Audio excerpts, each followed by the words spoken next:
Hey there. Welcome to Debating with Les the Chef. Les the Chef. Let's just call myself a chef. Les the Chef. One day I'll sit and explain where that name came from. Actually, I think I did in one of my 10 questions in the past, which reminds me I need to do a 10 questions for this month. I'll do one next week, midway through the week. My eye's doing stuff. If you keep seeing me scratch my eye, I apologize for that. It's just, I think I have an eyelash in my eye. My mom used to say it's a sign of good luck and that you must play the lotto. Maybe I should. Then I can retire and I don't have to work for a living because I am dead tired. We are on day a million, I don't know what day it is of lockdown. We're at level 3 in South Africa if you're watching this from another country. And on level 3, we are allowed more freedoms. So alcohol is allowed. Sorry, cigarette people. But we drinkers are allowed to have our wine again and our whiskeys and our awesome stuff. But responsibly. Don't do what some people are doing, having parties and posting them online. What I have been doing since I last posted, I've started recording a new TV show. Well, not me recording. There's a crew, there's a whole production company. I can't tell you much about that. But this little black thing behind me, I didn't have one. If you watch the past videos I've posted on here, you'll realize there is no TV in this section of my house. But I bit the bullet and I was like, if I'm going to be on TV again, I need to actually watch what I'm doing on TV. So there's a reason why that is there. Keep your eyes and ears peeled. Once the thing goes live and once we're allowed to tell the public, I will definitely be on here telling you what it is about and what it's like. But someone asked me yesterday on Twitter when I was talking about what it's like making a TV show and the hell you go through. Someone asked me to explain some of the things involved in making a food TV show. That's what I've been busy with since the last video. And also, that smaller than a book of mine, which I always forget these days. It's on the bookshelf behind me. My book, Dijo, has gone on to be back in the top 40 bestsellers in South Africa. So thank you and thank whoever you know who has bought the book and whoever is going out there and ordering it. I know under the pandemic it's kind of difficult to be out and about. So for the book to actually be a bestseller a year and a half after it came out, it is still selling like hotcakes. I don't understand how. I don't understand why. And I know I promised I would make a video explaining how and why I made that book. The thing is, I want to actually find a way of doing it with the book sitting down and you looking above it, and as I page through it, me talking through it. I'll figure it out and then I'll post that video. There's a lot of thought that went into that book. It took 5 years. So I'm really humbled that it's doing as well as it's doing. It doesn't mean that I'm rich. Being a bestseller in South Africa does not mean much. It's just a nice thing to boast about, and it gives you access to other things. So that's a positive thing. But we'll discuss all of that when I finally do that video. I'll talk about the publishing world and what it's like doing books and being an author and all of that. Today we are talking about TV shows. So when you're watching a TV show, a cooking one particularly, I'm not going to talk about other ones, what you see is one person normally, or maybe 3 or 4, and there's a table here, a counter, or a kitchen, standard stuff. But what you don't take in consideration is how bright that room is. It looks perfect on screen for you because you think, oh, okay, no, my kitchen looks like that one. I can do a TV show in my kitchen. Lighting. I don't know how many lights and how many days I complained about the lights on TV shows. It's tiring making TV because the shifts are crazy. TV crews start around 5 in the morning starting to prep the studio. They call us the talent, the hosts, judges, contestants, whatever it is. And the talent only comes maybe about 3 hours after everything has been set up. Makeup depends on who the host is and who is working on being the presenter on the show. Face beat life these days. Well, half of YouTube is just face beat videos. Yeah, it takes a while to face beat a face so that it's presentable on TV. I was so amazed when we were doing Top Chef. My co-host was, well, I wasn't a host, I was a judge. The host of the show was Lorna Maseko, and she would spend maybe about an hour having her face done. And then there was a person for her weave, then there's wardrobe as well. And all of these things you don't see. All you see is us standing there pretty. And yeah, for 45 minutes of TV, the very first episode took us a half a week, yeah, three days just to shoot the very first episode. We had 14 or 13 contestants, I think, if I remember correctly, in the first episode. And every single one of those contestants had a cameraman and had a camera. So, yeah, I can let you think of how major an operation that is. In the ceilings, we had GoPros the entire time. There were also, what do they call them? Static cameras in the ceilings as well. There was also smaller cameras on the floor in funny low places that you don't think a camera would be. In the extractor unit that is above the stove, so you can watch what someone is stirring in the pot. There's a camera as well. So all that footage has to be edited by an editor and make it all make sense. So what starts off as, hey guys, let's get a group of people to come cook, and then we record them, and end of the season we have a winner, turns into millions and millions of rands to do. And that is why Top Chef South Africa has not been redone, or season 2 hasn't come as yet, because it is expensive. And if you are South African and you know what's going on at the SABC, then you know this thing. Yeah, we don't have that much of it right now at that channel. The TV show that I'm currently doing is not on SABC. But yeah, as soon as we can start talking about it, we'll announce which channel it is on. When it comes to the judging of a cooking show, so what we did with Top Chef, every contestant had to make 3 plates. On camera, you only see the one. There is 3. One is for photography, so that goes into the back. Those are those beauty shots, you know, when the plate is spinning, slow motion wise and whatnot. And then the second one, we actually taste off camera. So we know what the food tastes like before we actually do it live on camera for you. So what happened was, as soon as the photography was done, the plate will be brought in. The contestants are gone at that time. They're not in the room with us. It is a very fair process. We deliberate and we talk between us as judges. We go through the plate, we really dissect it, we taste it all, and we actually decide before we go live on air who has won. We also decide the pointers of the dish. We tell the director, who's in our ears the entire time. That's an ear, guys. That's another thing. There is an earpiece. When you watch newsreaders and reporters, you only see that earpiece. With the reporters is not as bad as us because they're just listening to the cameraman or the anchorman. Hey, with TV shows, like competition shows, where there's like 20 people on the floor, the director's directing you here in your ear, telling you, okay. Prudence is about to burn a plate. Run. But Prudence doesn't know we are aware she's about to burn something. So we can't run to her all in shock. We have to pretend that it's natural, that we heard something is burning. And then we have to cue Prudence, get in the right direction for the camera. All of this has to look natural, by the way. And we're like, okay, Prudence, what's going on here? And then you do the talking. But all has to look natural. So some people go to school for it, which, yeah, we don't that much, not for hosting. I know there are courses. Anyway, I digress.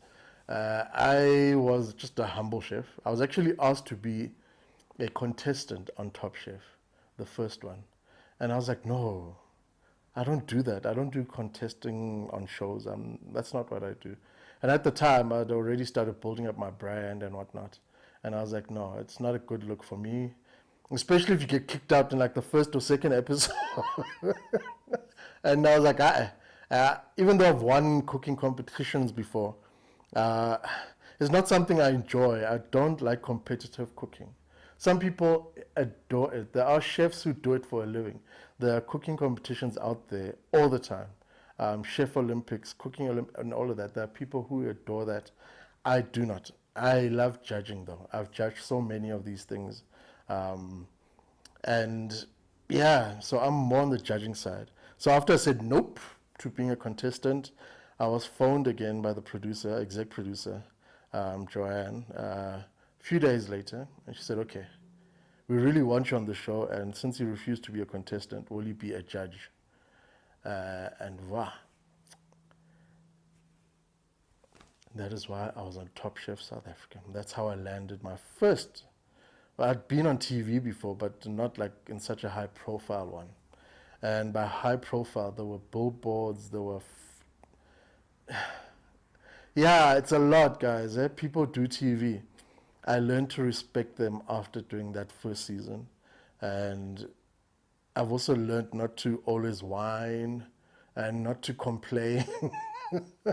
Because if I'm complaining about being on set at 7 o'clock, know that the cameraman who's looking at you has been on set since 5 o'clock.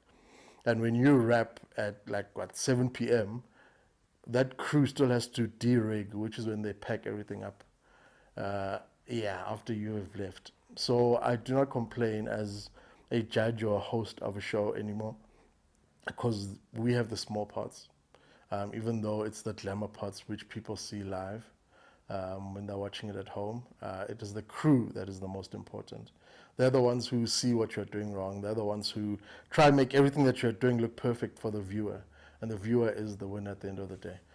So I always, always, always respect the crew. I hardly complain.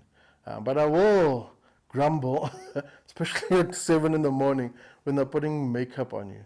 So I have a situation on the top of my head where the hair has gone AWOL, let me just say that. And on Top Chef, I was asked when we started, tell us about you, what do you do? So I'm a biker. I have a motorbike and I ride bikes.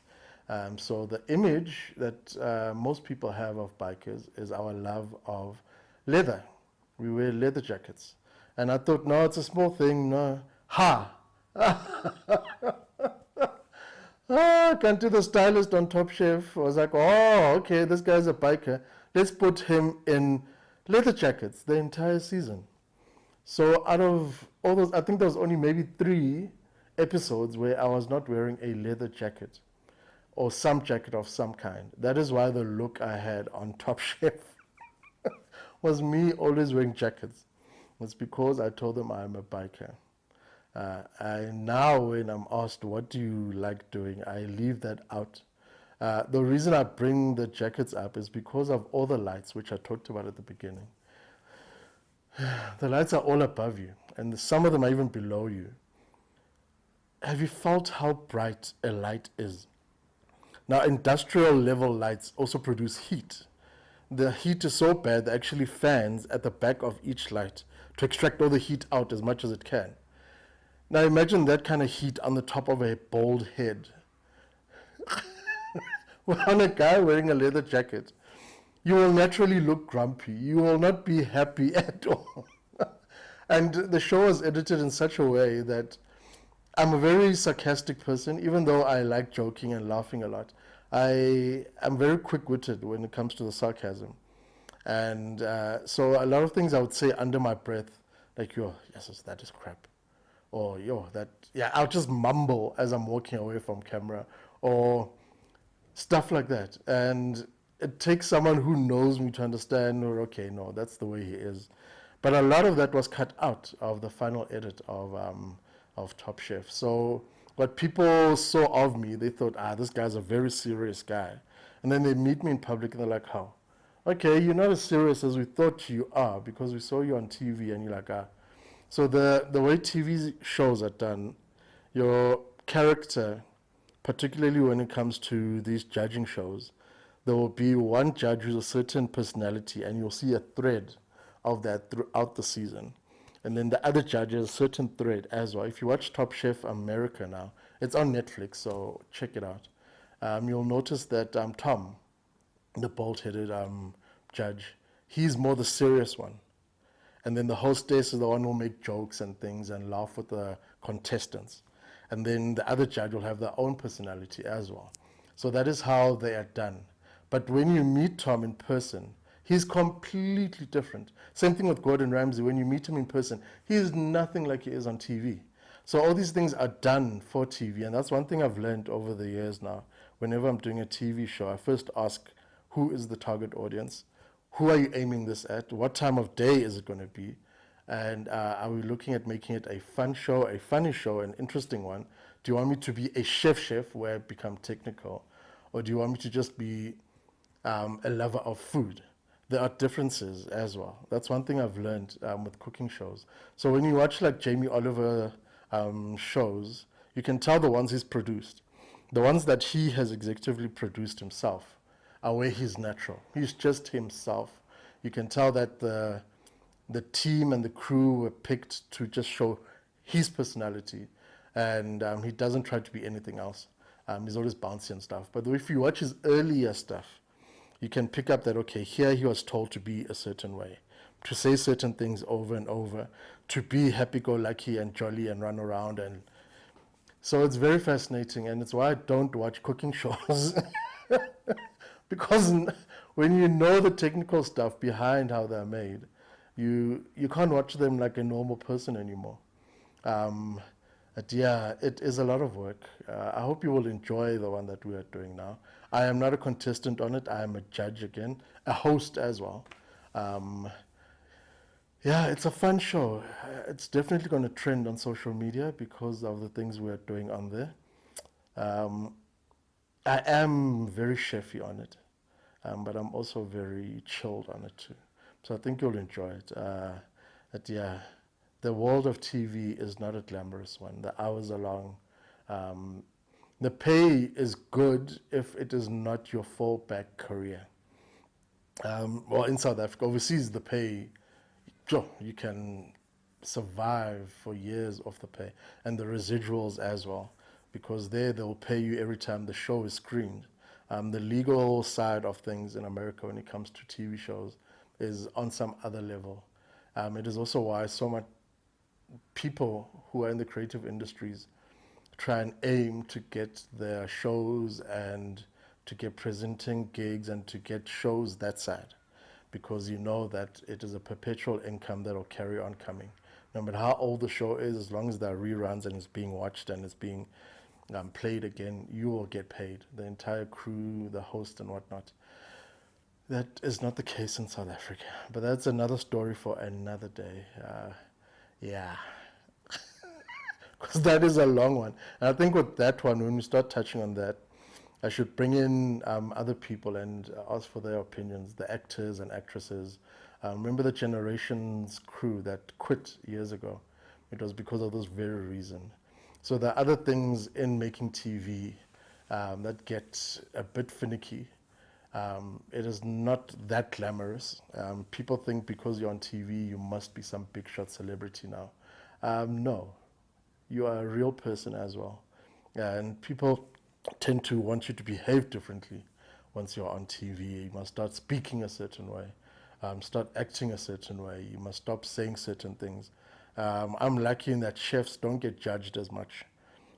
We don't get critiqued as much for being real people, unlike actors and singers and celebs and people who entertain for a living. We chefs aren't there to entertain for a living. So we don't get judged as harshly. But people have come for me. I remember after Top Chef, there was some idiot on Twitter. Yeah, yeah, I'm digressing as usual. Let me not make this too long of a video. Stay tuned. I will be posting a lot of awesome things over the next few days. We are on a production break. Bosch has sent me some equipment. I'm looking at it behind the camera. It's sitting right on the table behind there. There are new products which I'll be unboxing and playing with. I know some people love the unboxing videos.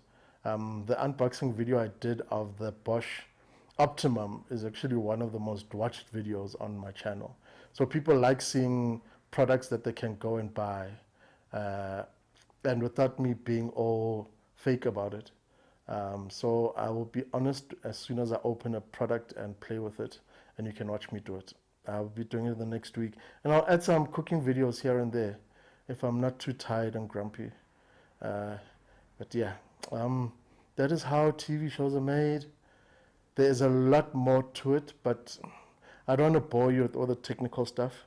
The scripting. Oh yeah, reality TV shows are scripted, but everyone knows that now. Uh, Competition cooking shows are not scripted, but there is a line that we follow. So the contestants are picked on personality. Even Survivor, there is no way it's not a lucky draw. There is a team that sits behind there and they work out personalities. Out of the 14 or 13 people we are picking, okay, we've got someone who's very hippie, we've got someone who's very grumpy, we've got someone who's a businessman who's very serious, we've got someone here who is, I don't know, advocate for veganism. So they weigh up all the contestants and they work out the personalities of who will clash with who will make good TV. And that is how you get chosen for TV shows. You need a personality that is different. It can't be just everyday Joes. Unfortunately, that's how TV works. We want entertainment on TV, and the viewer wants entertainment, and that is what happens. And with the judging as well, we take that kind of criteria into it. Even with competition cooking shows, you're like, okay, if we're going to kick out to this person, they're fun, they're crazy, they rant in the kitchen, and we leave this bland one, even though they can cook well, or people will be interested in watching a bland person cook well. Yeah, I'm not kidding you. Even those things are considered. And then if there's a season 2, you guys are going to be critiquing stuff now. So let me keep quiet. But the final process of deciding who wins, who the winners are, and whatnot, that is 100% fair. There is no funny business. There is no script. There's nothing. That is 100% fair, and that is based purely on the food and the food they've done throughout the season. Anyway, hopefully the owners of Top Chef internationally don't come after me. Nah, it's not that bad. I haven't given any trade secrets away. But that is making TV for you. In about 3 weeks, you'll be seeing me on this black box in South Africa. I hope you enjoy the show. Let me know what you think of it. And I'll be on here maybe after 3 or 4 episodes, just to talk about it a little bit, if people are interested in that. Cool.